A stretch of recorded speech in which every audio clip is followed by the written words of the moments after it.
नमस्कार विद्यार्थी मित्रांनो, सर्वांचं स्वागत आहे आपल्या करिअर अप अकॅडमीमध्ये. तर आज आपण काय बघणार आहोत, जे आपलं नोटिफिकेशन आलेलं आहे कशासाठी, आपल्या जो येणारी 2024ची जी सेट एक्झाम आहे त्या एक्झामचं नोटिफिकेशन हे आपल्या पुणे विद्यापीठाच्या वेबसाईटवरती किंवा पुणे विद्यापीठाच्या ऑथेंटिक वेबसाईटवरती हे आलेलं आहे. तर त्या संदर्भात आपण डेट्स काय आहेत, कधीपासून फॉर्म सुरू होतात, कधीपर्यंत भरायचे आहेत, आपल्याला फीस किती आहे, त्या संदर्भात आपण हे पूर्ण एक जे आलेलं आहे नोटिफिकेशन ते आपण एकदा या नोटिफिकेशनची पूर्णपैकी आपण माहिती घेऊया. बरोबर.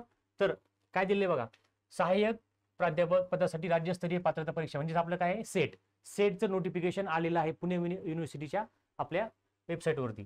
तर काय दिले बघा, सेट परीक्षा विभाग सावित्रीबाई फुले पुणे विद्यापीठ आयोजित करीत असलेली 39वी सहाय्यक प्राध्यापक पदासाठी राज्यस्तरीय पात्रता परीक्षा आहे. म्हणजे कितीवी ही 39 किंवा 39वी ही काय परीक्षा आहे, 39वी. आणि म्हणजे आतापर्यंत जेवढ्या एक्झाम घेतल्या पुणे युनिव्हर्सिटीने त्यातली ही 39 एक्झाम होणार आहे. आणि ती एक्झामची डेट काय बघा, रविवारी आहे 7 एप्रिल 2024. लक्षात ठेवा ही डेट, तुम्ही एकदम म्हणजे तुम्हाला कधी पण ही डेट लक्षात राहिलीच पाहिजे, कारण तुम्हाला हे पूर्ण तुमचा सिलेबस, तुमचा अभ्यासक्रम किती अभ्यास झालेला आहे, आपल्याला काय करायचं, कोणत्या विषयात आपल्याला कमी मार्क्स आहेत किंवा कोणत्या विषयामध्ये आपल्याला जास्त घ्यायचे किंवा कोणत्या सेक्शनमध्ये आपल्याला मार्क्स वाढवायचे, हे तुम्हाला ह्या डेटकडे बघूनच तुम्हाला ठरवावं लागेल. बरोबर. तर 7 एप्रिल 2024 रोजी ही परीक्षा होणार आहे. ही परीक्षा कुठे होईल, मुंबई, पुणे, कोल्हापूर, सोलापूर, अहमदनगर, नाशिक, धुळे, जळगाव, छत्रपती संभाजीनगर, नांदेड, अमरावती, नागपूर, चंद्रपूर, गडचिरोली, रत्नागिरी, परभणी व पणजी म्हणजे गोवा. इथं बघा, इथं सुद्धा पणजी किंवा गोव्याला सुद्धा ही एक्झाम होणार आहे. या केंद्रावरती ही एक्झाम घेण्यात येईल. म्हणजे एवढे सेंटर आपल्याला दिलेले आहेत. तुम्ही यापैकी तुम्हाला जे जवळचं सेंटर आहे तुमच्या घरापासून किंवा तुम्ही जिथं अभ्यास करतात त्या ठिकाणापासून तुम्हाला जे सेंटर जवळ वाटेल त्या सेंटरचं तुम्ही ऑप्शन जेव्हा फॉर्म भरताल तेव्हा त्या ऑप्शनमध्ये तुम्हाला त्या सेंटरचं नाव तुम्हाला द्यावं लागेल. बरोबर. तर विद्यार्थ्यांनी अर्ज केवळ ऑनलाईन, फक्त हे ऑनलाईनच भरायची, ऑफलाईन अर्ज ऍक्सेप्ट करत नाहीत, फक्त ऑनलाईन अर्ज भरायचे आहेत. आणि हे कुठे भरायचे आपल्याला, विद्यापीठाच्या संकेतस्थळावरती.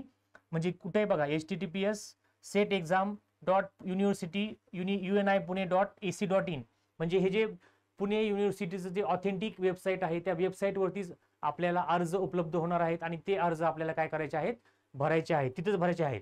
तुम्ही जर गुगलवरती सर्च केलं तुम्हाला भरपूर अशी वेबसाईट सापडतील किंवा भरपूर अशा लिंक सापडतील, त्या लिंक तुम्हाला फॉलो करायच्या नाही आहेत. तुम्हाला ऑथेंटिक सेट एक्झाम जी होती आपली ती पुणे युनिव्हर्सिटीकडनं, त्या पुणे युनिव्हर्सिटीच्या वेबसाईटवरती जाऊन तुम्हाला त्या एक्झामवर तुम्हाला त्या लिंकवर क्लिक करून तुम्हाला फॉर्म भरायचा आहे. बरोबर. तर हे अर्ज आपल्याला कधी भेटणार, हे अर्ज 12 जानेवारी म्हणजे आज किती तारीख आहे, आज मला वाटतं आज 10 तारीख आहे.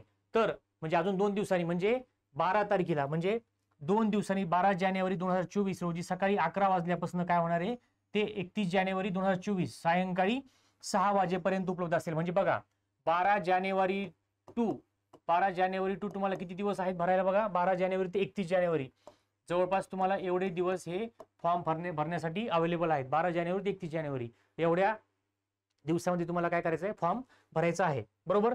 500 रुपये विलंब शुल्कासहित अर्ज भरण्याचा कालावधी 1 फेब्रुवारी 2024 सकाळी 11 वाजल्यापासून दिनांक 7 फेब्रुवारी सायंकाळी 6. म्हणजे बघा, जर कोण एवढ्या याच्यामध्ये जर ज्यांना फॉर्म भरायला जमला नाही, विसरले किंवा काही प्रॉब्लेम असेल, तर नंतर त्यांनी ऑलरेडी काय केलेले बघा, 1 फेब्रुवारी पासून 7 फेब्रुवारी म्हणजे जवळपास 7 दिवस हे 7 दिवस काय केलेलं आहे, जे विलंब शुल्क किंवा म्हणू शकतो आपण की जे लेट फी किती आपल्याला 500 रुपये, हे 500 रुपये भरून तुम्हाला हे उरलेल्या 1 फेब्रुवारी पासून 7 फेब्रुवारी पर्यंत तुम्हाला ते फॉर्म भरायचे आहेत. पण एवढं करण्यापेक्षा माझं म्हणणं असं आहे की तुम्ही सरळ 12 जानेवारी ते 31 जानेवारी ह्या म्हणजे मध्येच तुम्ही लक्ष करून फॉर्म भरा, कारण आपल्याला तेच काम असतं, आपलं कामच अभ्यास करणं आहे, आपलं कामच फॉर्म कधी आले, फॉर्मची डेट वगैरे ह्या गोष्टी आपल्याला माहीत असणं अपेक्षित आहे. त्यामुळं लेट फी शक्यतो कोणत्याही विद्यार्थ्यांनी भरावं नाही अशी माझी अपेक्षा आहे. बरोबर. नंतर अजून काय दिले बघा, विद्यार्थ्यांनी विहित नमुन्यातील संपूर्ण अर्ज संगणकावर ऑनलाईन पद्धतीने भरायचा. आणि अर्जाची आता हे तुम्ही जेव्हा अर्ज भरता तर अर्ज भरल्यानंतर काय करायचंय, तिची जी प्रिंट आहे, बरोबर, त्याची जी प्रिंट आहे ती प्रिंट तुम्ही काय करा, ती प्रिंट तुम्ही स्वतःकडे एक म्हणजे फॉर्म भरले आपलं पूर्ण आपलं झालं की नोटिफिकेशन आलं की हा your form has been submitted असं जेव्हा आपल्या ह्याच्यावरती येतं, तर तिथे तुम्हाला एक रिसिप्ट किंवा म्हणू शकतो आपण की डाउनलोड PDF म्हणजे आपण ती सेव्ह करा. आणि रिसिप्ट घेऊन तुम्ही काय करू शकता की रिसिप्ट घेऊन तुम्हाला काय करायचं, अर्जाची छापील प्रिंट म्हणजे जी आपण अर्ज भरला पूर्ण ती प्रिंट काय करायची, आपण एक काढून आपल्याकडे हार्ड कॉपीच्या फॉर्ममध्ये किंवा सॉफ्ट कॉपी दोन्ही पण स्वरूपामध्ये ही प्रिंट आपल्याकडे म्हणजे उद्याच्याला काही प्रॉब्लेम झाला, एखाद्या हॉस्टेल सेंटर तिकीट म्हणजे हॉल तिकीट आलं नाही किंवा काही फॉर्म भरलेलं नाही किंवा फीस भरलेलं नाही, हे सगळं माहिती काय असते ह्याच्यावरती तुमचा नंबर वगैरे कॉन्टॅक्ट नंबर सगळं तुमचं जे सविस्तर तुम्ही जे भरलेलं आहे, नाव चुकलं का, फोन नंबर चुकला का, किंवा काय फोटो चुकीचा लागला आपला, सगळं तुम्हाला हे काय होतं प्रिंटवरून सगळं तुम्हाला समजून येतं. जेणेकरून उद्याच्याला काही प्रॉब्लेम झाला तर आपण त्यांना कॉल करून किंवा मेलद्वारे त्यांना आपले प्रॉब्लेम सांगू शकतो आणि आपल्याकडे आपला प्रूफ राहतो की आम्ही असं असं केलेलं आहे बाबा, बरोबर. त्यामुळे ही काय ही प्रत आपल्याला काय ही प्रत आपल्याला कुठे पाठवायचीच नाहीये, फक्त ही आपल्या स्वतःसाठी प्रत आहे किंवा ही झेरॉक्स जी आपण काढणार आहोत फॉर्म भरल्याची प्रिंट, ही आपल्या स्वतःसाठी आहे. का बरं, किंवा मी नाव काय टाकलं, माझं गाव काय टाकलं, फोन नंबर चुकला का, किंवा अजून मी पैसे भरल्याचे रिसिप्टचा जो रिसिप्ट आयडी असतो तो आयडी आहे का, हे सगळ्या गोष्टीसाठी आपल्याकडे ती प्रिंट आहे. ही तुम्हाला परीक्षा केंद्रावरती किंवा सेंटरवरती न्यायची नाही, किंवा पुणे युनिव्हर्सिटीला पण तुम्हाला मेल असू किंवा पोस्ट याद्वारे तुम्हाला ती पाठवायची नाही. लक्षात घ्या, पाठवायची नाही. ही आपल्याला कुठंच पाठवू नये, लक्षात घ्या शब्द, पाठवायची नाही आपल्याला कोणाकडे, फक्त आपल्यासाठी ठेवायचं. आता बघा किती, जर ओपनचा विद्यार्थी असेल किंवा खुल्या प्रवर्गातून जो विद्यार्थी असेल त्याला किती रुपये, 800 रुपये भरायचे, बरोबर. 800 रुपये फी आहे.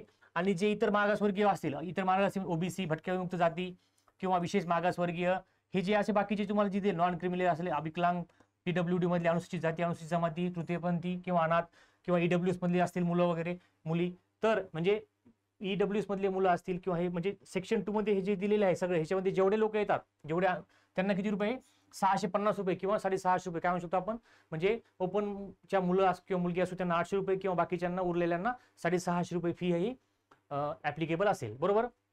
नेक्स्ट, नंतर काय त्यांनी दिले बघा.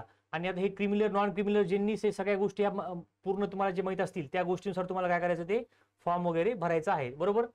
तसंच नंतर बघा काय दिले आपल्याला, विद्यार्थ्यांनी सेट परीक्षा, म्हणजे जे मुलं नॉन क्रिमिलियर जे आहेत, जे मुलं नॉन क्रिमिलियर या ह्याच्यामध्ये येतात, नॉन क्रिमिलियर मध्ये जे मुलं येतात, तर त्या मुलांसाठी जे गव्हर्नमेंटनी वार्षिक उत्पन्न मर्यादा वगैरे ठेवलेली आहे ते त्यांना माहित असते. त्यांनी ती एकदा व्हेरिफिकेशन किंवा एकदा क्रॉस चेक करून ते नॉन क्रिमिलियरचं दाखला काढून घ्यावा. गोव्याचं जे गव्हर्नमेंट आहे त्या गव्हर्नमेंट जे निर्णय असतील किंवा जे डिसिजन असतील त्या संदर्भात, फीसच्या संदर्भात, फीस येऊच राहणार, पण ते नॉन क्रिमिनलचे जे संदर्भ असतील त्यांचे, तर ते गोवा राज्याचे मुलं जिथे भरणार आहेत किंवा गोवा राज्याचे जे मुलं आहेत त्यांना ते गोष्ट लागू होईल. गव्हर्नमेंट ऑथॉरिटीज त्यांचं जे नोटिफिकेशन असेल ते त्यांना लागू होईल, बरोबर. कशासाठी, फक्त फीस संदर्भात. बाकीचं हे तर पुणे युनिव्हर्सिटीच्या अंडर सगळं एक्झाम होणार आहेत, बरोबर. नंतर विद्यार्थ्यांनी सेट परीक्षा, फी कशामध्ये भरायची आपल्याला, क्रेडिट किंवा डेबिट कार्ड याद्वारे फक्त, किंवा इंटरनेट बँकिंगद्वारे सुद्धा फी भरू शकतो. 2 ऑप्शन म्हणजे 2 किंवा 3 ऑप्शन दिले आपल्याला, डेबिट किंवा क्रेडिट कार्ड किंवा इंटरनेट बँकिंगद्वारे आपल्याला फी भरता येईल, बरोबर. विद्यार्थ्यांनी अर्जाची छापील प्रत त्यांच्याकडे ठेवणे आवश्यक आहे. जे अर्ज भरला तो आपली प्रिंट आपल्याकडे ठेवणं. जे विद्यार्थी सेट परीक्षेचे शुल्क क्रेडिट किंवा डेबिट कार्ड किंवा इंटरनेट बँकिंगद्वारे अदा करतील त्यांनी याबाबतचा पुरावा जतन करून ठेवा. म्हणजे आता पेमेंट वगैरे केलं तुम्ही तर तुमच्याकडे रिसिप्ट वगैरे येते, पेमेंटची रिसिप्ट, पेमेंट झालेलं आपलं ट्रान्झॅक्शन आयडी असेल किंवा UTR नंबर काय असेल ते, तर हे जे नंबर वगैरे असतात सगळं ही प्रिंट काढल्यावर आपल्याकडे तो पुरावा राहतो की मी जेणेकरून मी फीस भरलेली आहे. तर त्यामुळे हे पण तुम्ही एक काढून ठेवा, बरोबर. अजून काय, सेट परीक्षेचे शुल्क भरलेल्या विद्यार्थ्यांची यादी विद्यापीठाच्या या संकेतस्थळावर साधारणतः फेब्रुवारी महिन्याच्या शेवटच्या आठवड्यात प्रसिद्ध करण्यात येईल, बरोबर. आता बघा, म्हणजे सगळ्यात पहिले काय आपल्याला डेट दिलेली आहे बघा, आपल्याला 12 जानेवारी पासून 31 जानेवारी पर्यंत काय करायचं, आपल्याला प्रॉपर रेग्युलर मध्ये फी भरायची. ज्यांची विसरली किंवा जे मुलं भरले नाही फी त्यांनी किंवा अर्ज भरला नाही त्यांना 1 तारखेपासून 7 तारखेपर्यंत एक्स्ट्रा फी किंवा लेट फीची 500 रुपये आहे ती लेट फी लागणार आहे. त्यानंतर त्यांची अर्ज होईल. मग सगळी प्रोसिजर झाली तर फेब्रुवारीच्या शेवटला की ज्या मुलांनी काय केलं, परीक्षेचे शुल्क भरलेले आहेत, जे अशी मुलं आहेत त्या मुलांची यादी लागल की ह्या मुलांनी पैसे भरलेले आहेत किंवा ह्या मुलांचा अर्ज आम्ही ओके आहे अर्ज, तर असं करता. आणि परीक्षा शुल्क भरून सुद्धा ज्या विद्यार्थ्यांचे नाव सदर यादीत आलेले नाही अशा विद्यार्थ्यांनी शुल्क अदा केल्याचा पुरावा सेट support@pun.unipune.ac.in या ईमेल आयडीवर पाठवा.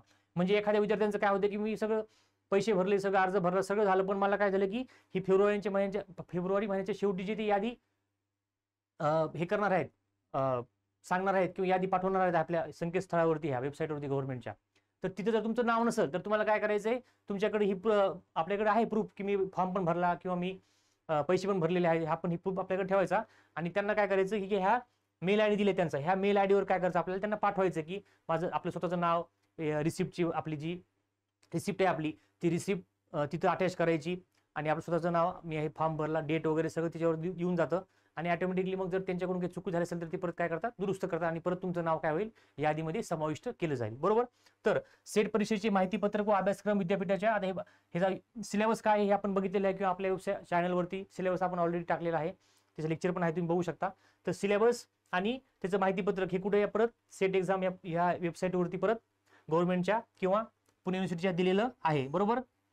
आणि जर आता अजून त्यांनी टिप दिलेली बघा, टिप काय दिली, जर विद्यार्थी एखाद्या विषयात आधीच सेट परीक्षा उत्तीर्ण असेल तर त्याला परत त्याच विषयात सेट परीक्षा घेता येणार नाही. म्हणजे एखादा विद्यार्थी की त्यांनी एखाद्या विषयाची परीक्षा दिलेली आहे, एखाद्या विषयामध्ये सेट क्वालिफाय झालेला आहे, तर परत त्याला त्याच विषयाची सेट एक्झामला बसता येणार नाही किंवा सेट एक्झामला परत तो मुलगा एक्झाम परत देऊ शकणार नाही. ही एक महत्वाची गोष्ट त्यांनी या संदर्भात सांगितलेली आहे. बरोबर. कारण काय होईल की तो मुलगा परत क्वालिफाय होईल, अननेसेसरी दोनदा काय गरज आहे क्वालिफाय व्हायची, हे ऑलरेडी त्याच विषयात ऑलरेडी झालेला आहे. ती जागा ज्या गरजू विद्यार्थी असेल एखादा किंवा जो एखाद्या मुलाचा एखाद्या मार्गाने गेला असेल, तो मुलगा तिथं काय होईल, त्याच्याऐवजी तो मुलगा वरती येऊन जाईल किंवा त्या मुलाचं क्वालिफिकेशन होईल. त्यामुळं अननेसेसरी त्या मुलाचं नुकसान नको व्हायला दुसऱ्या मुलांचं.